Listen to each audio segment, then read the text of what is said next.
Is everybody around? Yes. Hari Om. Very good. Hari Om. Let's begin with our sweet and simple meditation. Let's tune in, bring our awareness to the flow of our breath, relax and tune in.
Namaste. Welcome to Hadisa. She just joined in time, and Emma and Sonia ji. So we are covering some distance in the whole journey that we have set for ourselves, a journey to our own self-blossoming. I repeat it in every session because that's the way learning happens. Whatever you have learned, to have a quick summary of it, and then to go forward from that point. So mind again and again gets into the same groove. We have to tell the mind, why are we here for the next 1 hour or so? So we are on this journey. We are on this journey to our highest personhood, to our best, highest, most beautiful blossoming. And in very intimate terms, we are on our journey to meet God, to meet God who is already there in our lives, who lives in me as me. We want to meet that God who lives in me as me. But we are just not able to find him. It's just looking the other way around. Our mind is not able to comprehend or see through. There is so much of muck that it is just there. It's not separate, and we are still looking for it. In fact, if I have somebody and I say, call me Hadisa, call Hadisa for me, somebody will call Hadisa, and Hadisa will say, yes, what do you want? But suppose I tell somebody, call Pavan for me. How will they call Pavan for me? Pavan is here. He is already there. But you're still missing him. It is such a subtle mix, as if we are separated from ourselves by just a universe. We live in multiverses, and it seems that I am separated from myself by just a wormhole, just the flip side of the space, and I will find myself. And this space in between is my own mind. And that mind is just turned towards the world. The moment it turns inward, we are good to go. That's all about it. So in that process, for meeting ourselves, for meeting God who lives in me as me, by whatever name we call God, here we are calling him by the name of Hanumanji. Someone can call him by the name of Allah or Ram or Shiva or Jesus or by what name you wish to call. All beautiful names belong to the same Supreme One. No one is higher than him. So that one who is so intimate, so loving, so dear, wanting to meet him. And for that, we have chosen a text called Hanuman Chalisa. In that text, the first indication is cleanse the mirror of your mind. That's the first indication. So we get set on that task of cleansing the mirror of our mind, because without cleansing the mirror of our mind, we won't get on this journey. Our journey has yet not begun, will not begin till the mind is cleared and clean, purified. And just as we prepare for different journeys differently, if we have to take a flight, we pack differently. If we have to take a train or a bus or our car, the packings are totally different. So here, we are taking a special journey. So in this, we have to pack certain qualities in us for that journey to happen. And we are therefore talking about those qualities. And for that, we have referred to the Yoga Sutras. It is saying that prepare for the journey by preparing yourself with reference to the dust of the lotus feet of your Guru. Here, the lotus feet of our Guru. Who is the Guru? Sage Patanjali. Sage Patanjali, with all the commentators, he came 2,500 years ago. After Patanjali, within the last 2,500 years, 30, 40 commentators have elaborated on what he spoke, including and up to our own Guru, Swami Ved Bharati, who has written one of the finest commentaries, most elaborate on the Yoga Sutra.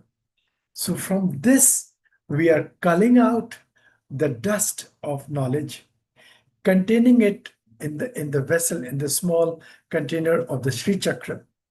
And then with that, we are cleaning our mind or dressing ourselves up. That's what we are doing. And the textbook, the manual for preparation is Yoga Sutras, the Yoga Sutra of Patanjali. And for now, we have been journeying through the Yoga Sutra of Patanjali, covering one petal by petal. We have covered the 5 yama, the 5 niyama, yama, niyama, asana, pranayam, pratyahara. We have covered the 5 limbs. And within these 5 limbs, we have covered the 5 yamas. The 5 yamas are non-violence, no lying, so non-violence, truth, non-stealing, mastery of senses, and non-indulgence of the senses, you can say, and a non-hoarding. These are the 5 yama or the don'ts. Then the 5 do's were purity, contentment or joy, fullness, and then tapa, austerity or intense practice, swadhyaya, self-study, study of the self or study by the self, and Ishwar Pranidhan, being in the presence of God.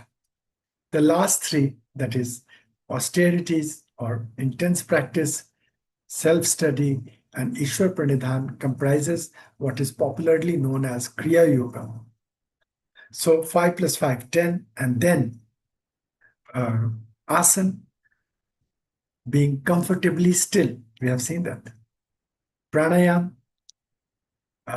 taking control of our breath, controlling the flow of the breath in a particular way. Deep inhalations, long exhalations, relaxed, and then automatic cessation, kumbhaka.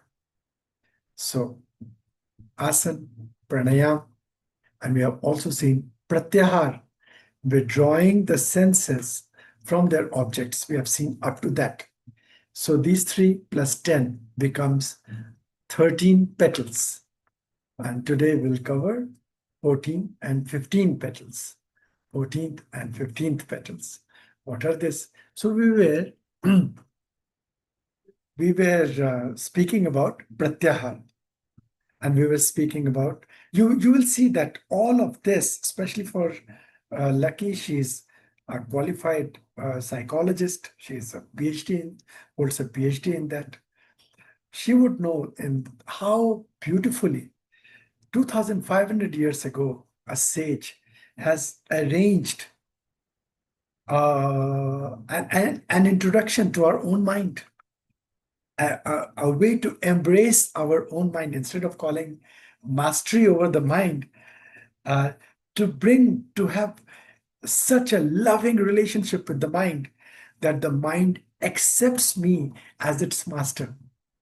Not that I approach mind as if I will master the mind.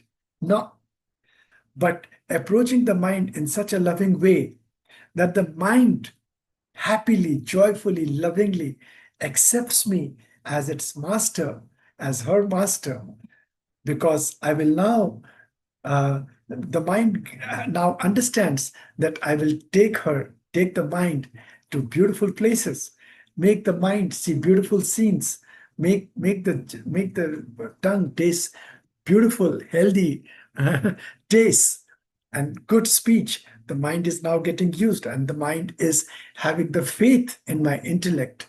Therefore, the mind will accept the intellect as its master, and not a very frontal masculine mastery over the mind. Let me say here that it is totally impossible. No one can go out there and master the mind. But in this whole process of serenading the mind or seducing the mind lovingly to bring the mind in your own embrace, where does Patanjali begin? Where does the sage begin? Why do we accept him as the boss, as the teacher of teachers? He begins with where your mind is today. Where is your mind today? You're thinking about your neighbor, your family, your people, your job, your things. That's where your mind is out there.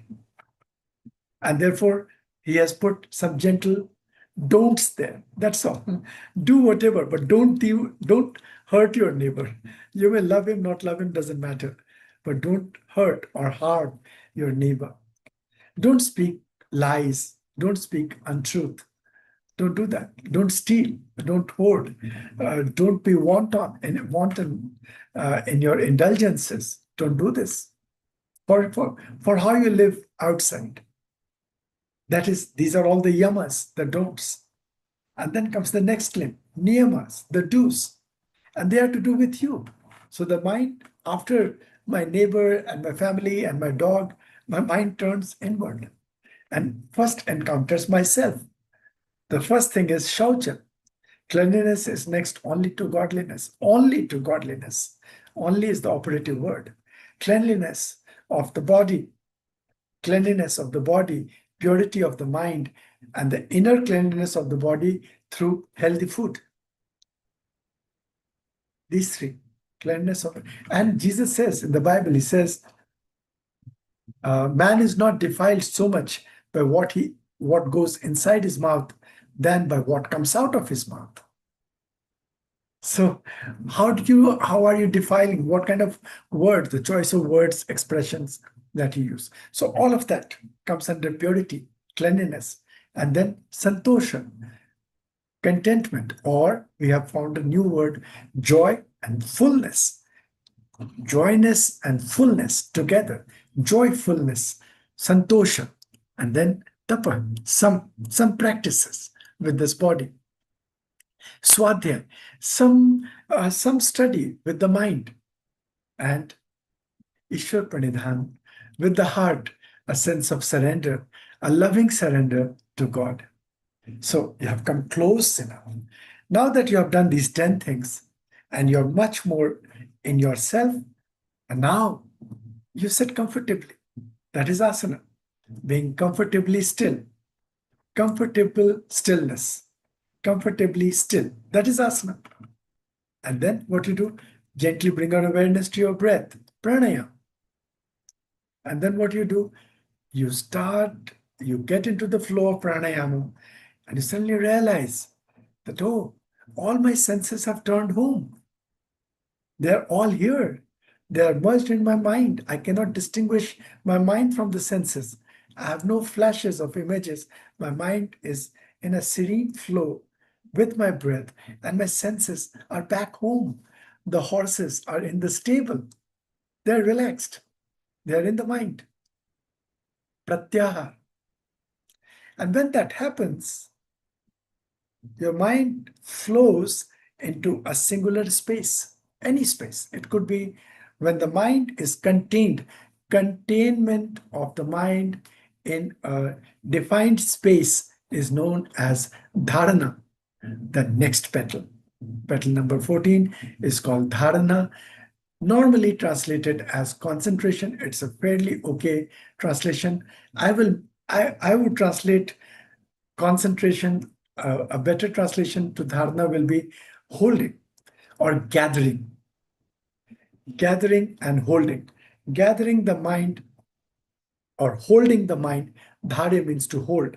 Holding the mind in a space, in a given space. Now that space, that space could be an inner space that the mind, along with the breath, is more and more circling around the heart or the forehead, the light in the forehead, or it's around the nose itself, in the front part of the nose, or it's on the tip of the tongue, or it's in the navel. We have to find where my mind is naturally settling. The definition is just hold it in a space. It could be any place where the mind will naturally settle and get held, contained. Or on an external object. It could be a murti or a statue of a divine form of God. Or it could be a photo or a statue or a murti of your own guru. Or it could be a tree, a leaf, or it could be a mountain peak, it could be the sky, it could be a river. Wherever the mind comes to settle and is in that space, dharana, concentration. Petal number 13. And then, but we realize that the mind is in that space, but it is intermittently so. It is a bit scattered. It is sometimes there and sometimes it is gone. Then again, it is back there. It is, my mind is now fairly in control, but it slips out and slips in back. And then slowly slipping out ceases. And I find that my mind is continually flowing in that direction, in that space. Maybe for a minute, maybe for 3 minutes, maybe for 30 minutes. I find that my mind is in that space such that the cognition of the space drops and the mind concentrated there in flow of a single thought remains. This is what is known as Dhyana, normally translated as meditation. But meditation is a poor translation of Dhyana. Meditation simply means meditare in Italian or Latin. Meditare, to stay in the middle. Staying in the middle and what we are talking of are two different things. But well, there are no words because there were no such experiences in other traditions that they could have a word for it. The language, for example, in Sanskrit or in Hindi, there is no word for divorce because there was no experience of that in the society. So there was no word. We have borrowed the word talaq from Persian language or from Urdu language, but not from Sanskrit. Similarly, in English, there is not a good translation for dhyan, but we can say meditation, and we acknowledge that meditation it means this one, and not to stay in the middle. Somebody standing in the middle of the road is also meditation. Medistare, stay in the middle. That's all. So just as when we say, I'm going to get an apple today, Everybody knows I'm going to buy an Apple phone. I'm not going to buy an Apple from a street vendor in Delhi or in Toronto. When you say Apple today, we mean that Apple means a computer or a phone. They'll say, wow, which model? They won't say how many and from which forest or garden. Similarly, when we say meditation, we point towards this state of dhyana, in which the mind has been contained in an area, in a space, on a locus, and held there with a continual flow on that. This is meditation. This clarity has to be distinct. It's from concentration that meditation happens, from pratyahar that concentration happens, from pranayam that pratyahar happens.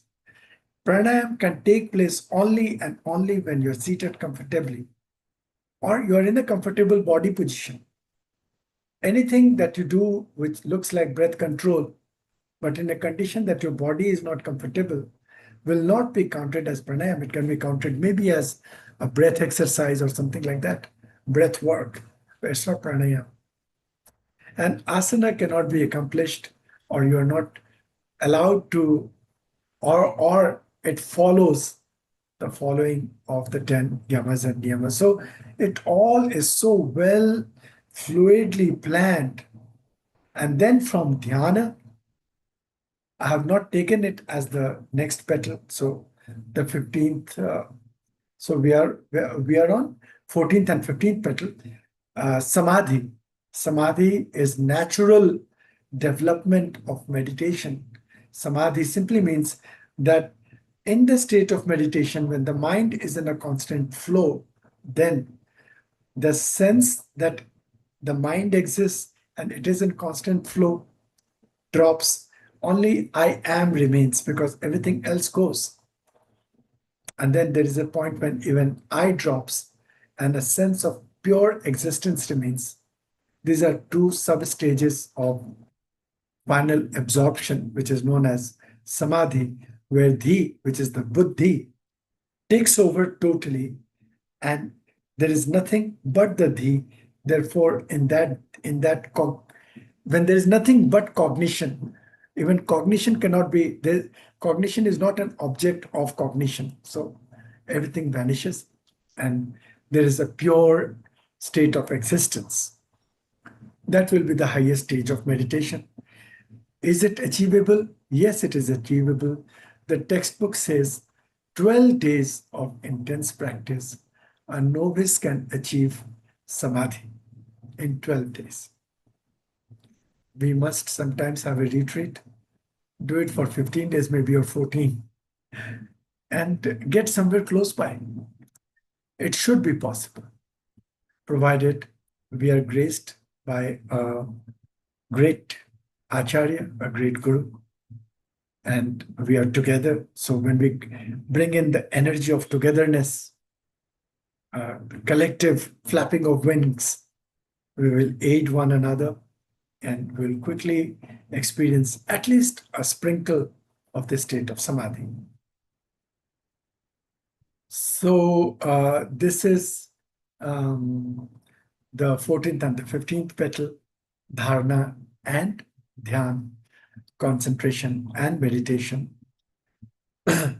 So it says that when you're doing concentration, when you're practicing dharana, what is it that is the outcome or benefit of that? Can you imagine? Today, whatever course or program you want to do or you want to teach, you have to write down, well, how will the participants benefit out of that?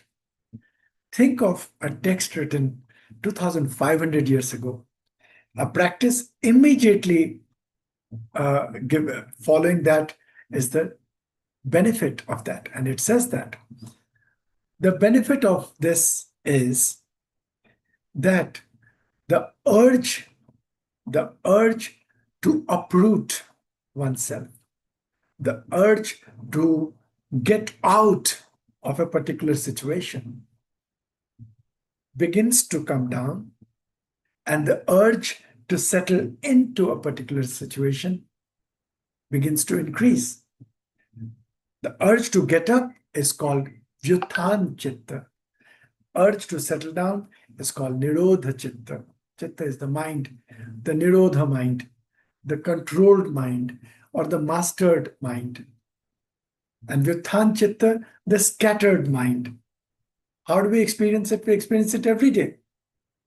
We are in a conversation, then you say it's too much. Let me just get up. Or we just speak up. We can't listen anymore. Or we sit for meditation, and after 5 minutes or 3 minutes, we think it's too much. We have meditated enough. We just stand up. Or sometimes we are in a conference and someone is going blah, blah, blah for 1 hour. We just slip out and say, okay, bye, let me go to the washroom, come back, take a glass of water.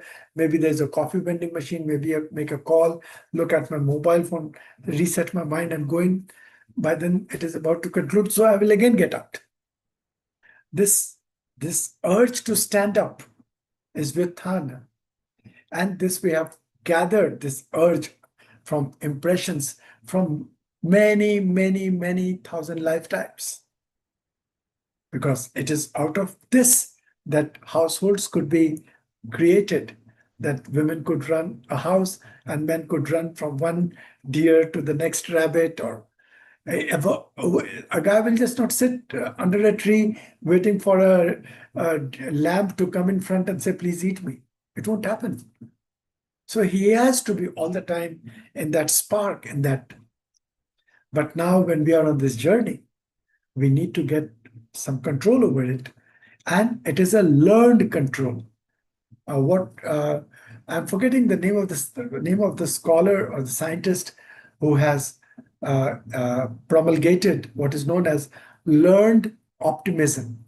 Probably you can find it out. It's called learned optimism.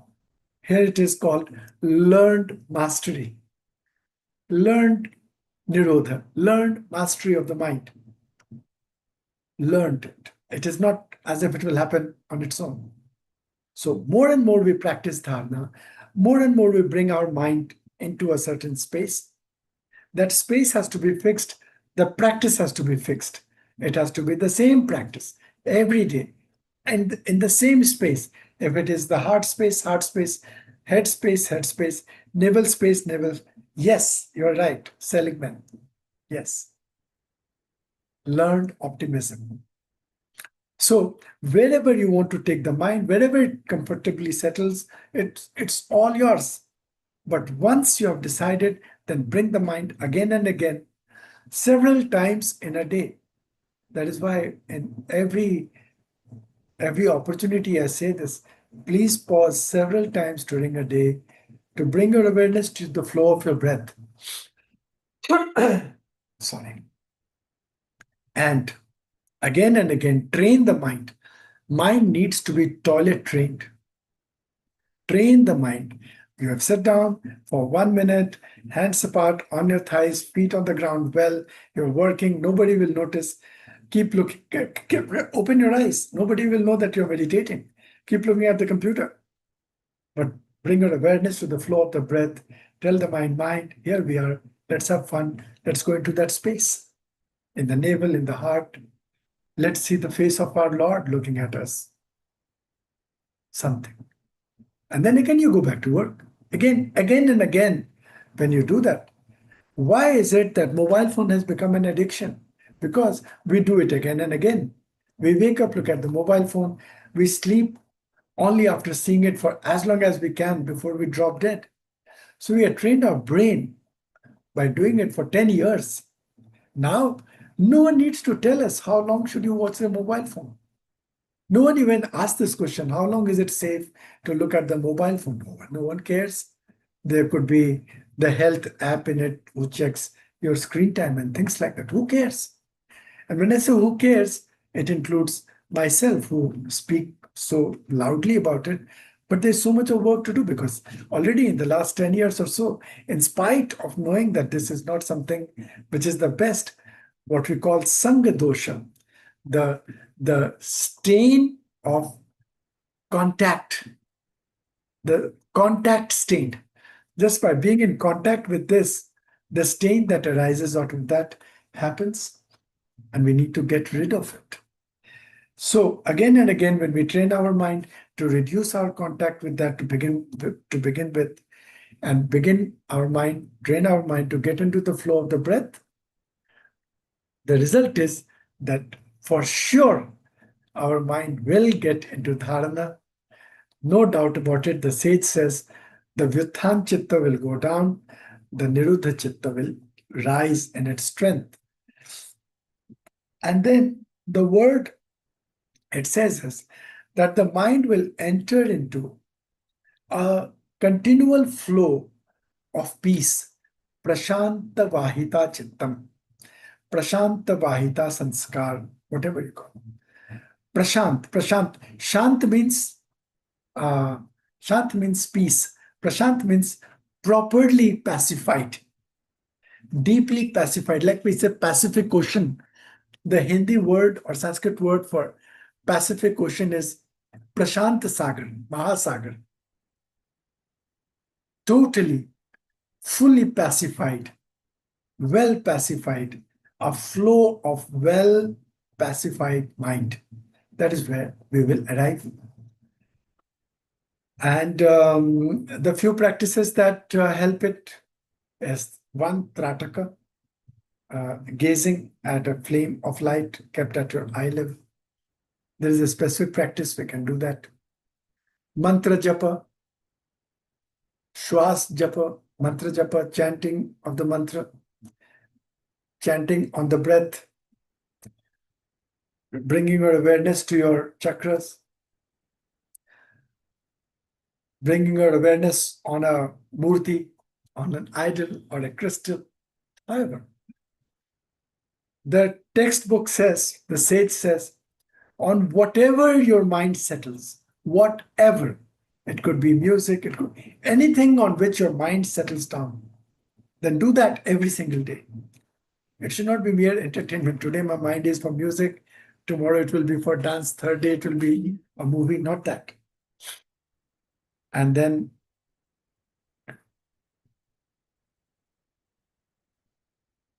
Dharana, Dhyana, Samadhi.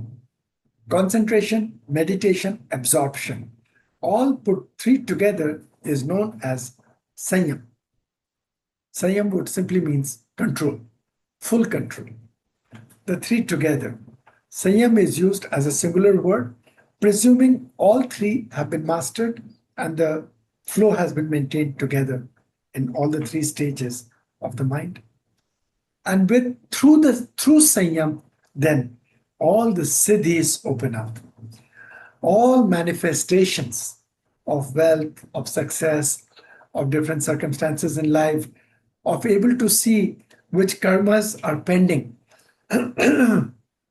what you need to do, why is a person here, whatever. All kinds of siddhis, all kinds of mystic powers begin to come to us, and we are good to go after that. So this is all like a very quick understanding of these two petals. And now I am going to pause and seek your questions or impressions, because concentration and meditation are often, it's all over the place. Everybody is saying, I'm doing meditation. And if they are not preparing like this, they are doing anything but meditation. Meditation, they are doing probably mentation or imagination or some form of, auto-suggestion. They are not that meditation which will lead them into the point from where this is the point. From here onwards, your blossoming begins. You are in contact with yourself. And then you take over. Once you are in contact with yourself, you resume your position of a master and you take control of your inner instruments, your intellect, your mind, your memory, your ego. Ego is also an inner instrument. You have to work through it. You have to have a name, a gender, otherwise you can't function. So you take charge of them, you take control of your senses, you take control of your life, and then you direct your life in the direction that you have chosen yourself for yourself. In the beginning, you mentioned the difference of like exactly how to do that dhyan. Can you explain that one more time? So like if we do want to like know the difference, like I mean you explained the difference, but like if you were just to start focusing on doing dhyan instead of meditation, Yes. we're just so we're going like we're looking within, but we're looking in at one point and we just Yes. continue. Okay, so like Yes. So you just will focusing, let's what say like if happens I'm go focusing over here or if I'm focusing on the heart, just continuously huh, focus on that. I will tell you what, this is all telescopic, huh? So though apps, though they are stated as different limbs, but just Mm, as your limbs make a whole body, you cannot call this that this is not Hadisa and this is not Hadisa. All of this put together is the personality of Hadisa.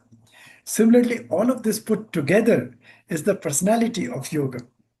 So now mm, look at it, go back, go back, go back.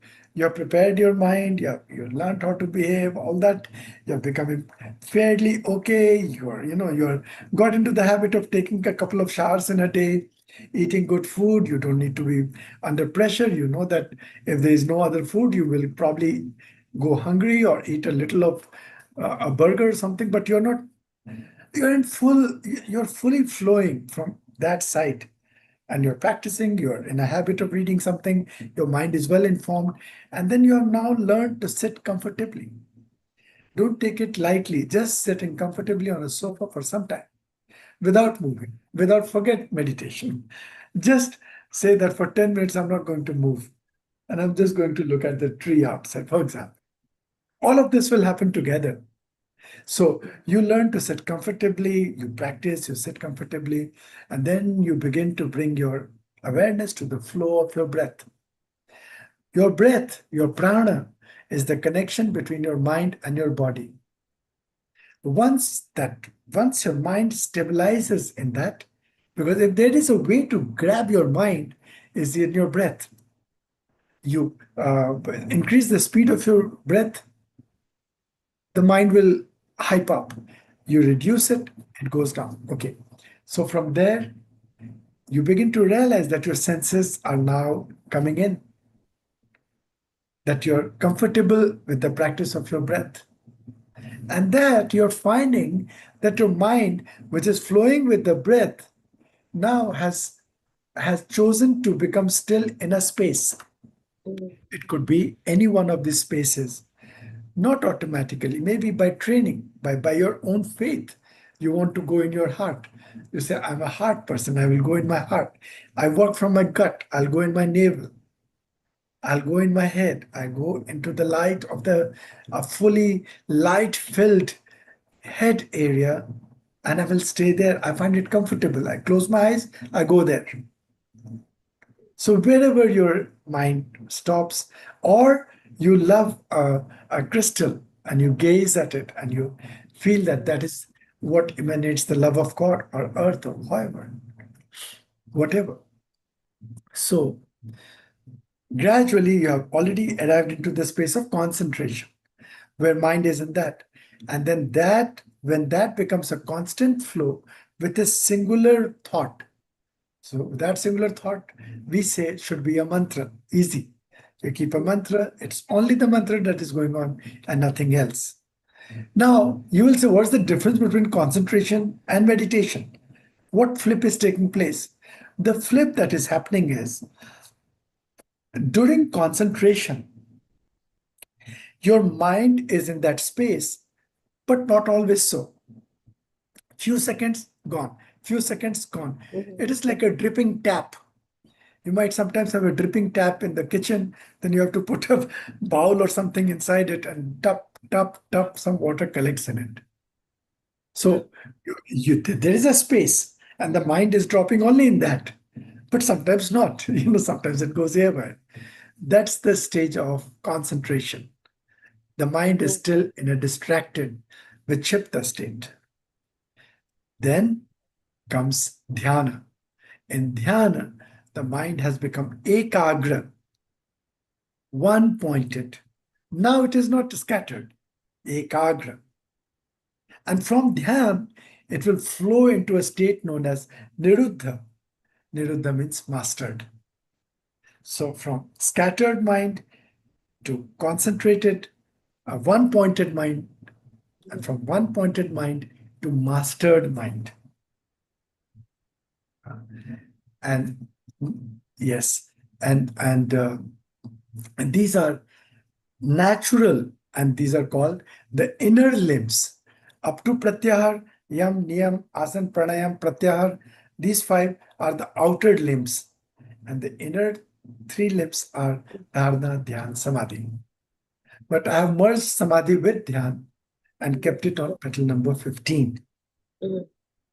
Because we don't have, you cannot aspire or you cannot get samadhi.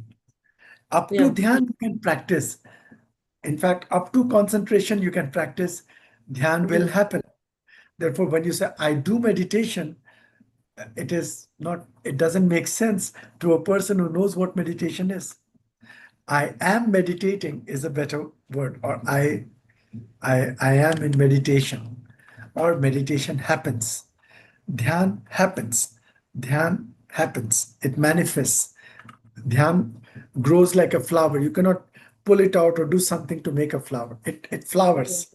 Your meditation blossoms one day. You're there in that space.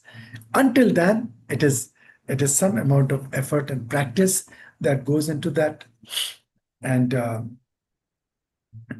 one of the most important qualification for this practice of dharana is a loving heart. A heart which is filled with infinite friendliness. It is called Maitri. Infinite friendliness, infinite acceptance, friendliness. If your heart is yet not cleansed and full of friendliness, it is not a friendly heart, you will not be able to enter into any one of these stages. So that is the first qualification. And the other qualification is a certain amount of engagement in the practice of yam, niyam, asana, pranayam, pratyahar, all of them. You just can't sit down and say, I'm meditating. Maybe you can, but it will give you some amount of quietness or peace for some time, but it is not meditation. It won't take you to the space that we want to get to. Okay. Thank you.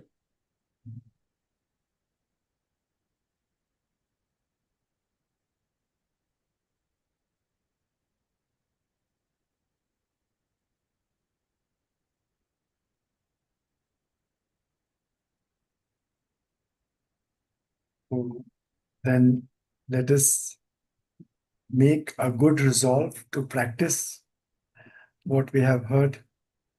I do not know whether my Hindi notes can be turned into English through AI. I haven't tried it. I can But send you the ones that I do. I have been converting them. I'll put it in the group today. okay, But try it. I usually wait till the next day because I also like to listen to the Hindi one with the subtitles. So Okay, so I'll do it tomorrow because it takes about a day for YouTube to generate the fantastic. auto translation. I just wasn't sure if it's polite for me to post it in there, so I will do it. Please post it. This will be fantastic. It will be just like a reminder note. Mhm. And we are good to go. Thank you so much. Great. See, this is quick satsang. It doesn't take too long, and you can go back to work, start your day, and dwell on. These are very special. I say it from my own words that with to make it as easy as possible. Here, I have an image of magnifying glass capturing sun rays to create a spark. Yeah, there she is. Dharana is concentrating. She's absolutely right. And then once you know how to gather those rays in that glass, in that space, the rest of it will happen automatically. A little concentration on the self, it will burn through. It will take you, it will burn the ego, the sense Yeah. of very good. Thank you, Emma, for this. Beautiful. So these are all simply stated petals with notes. This is as easy and as simple as it can get, but we need to practice it, and then whatever questions come up, please share, and I'll do my best with my abilities to and my understanding to answer. Take care. Have a great weekend ahead, whatever is left, and we meet again.